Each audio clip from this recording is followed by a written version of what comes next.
S'il y a bien un réseau social qui fait peur aux artistes, c'est Twitter.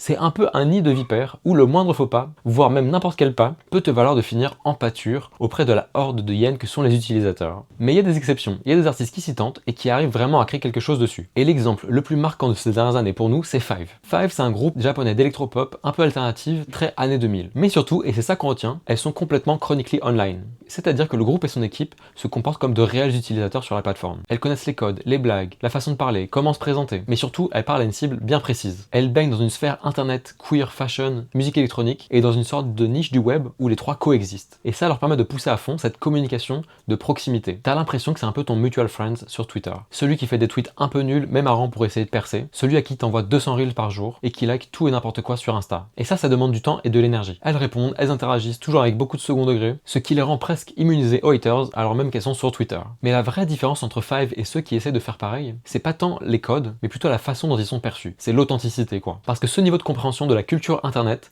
ça ne s'invente pas. Tu peux pas le copier et l'apprendre rapidement, il faut vraiment le vivre, sinon ça fait corporate et ça fonctionne pas. Il faut être un utilisateur attentif, connaître les refs et surtout ne pas avoir peur de poster. Alors oui, elles cherchent à faire du buzz, c'est sans doute la base de leur strat sur Twitter, mais au-delà de ça, ce qui fait que ça marche, c'est qu'elles existent sur internet naturellement. C'est pas un one time ou un Twitter géré par un bot, on a vraiment l'habitude de les voir et elles font vraiment partie de l'écosystème de la plateforme. Abonne-toi si tu veux voir plus d'analyses d'artistes comme celle-ci.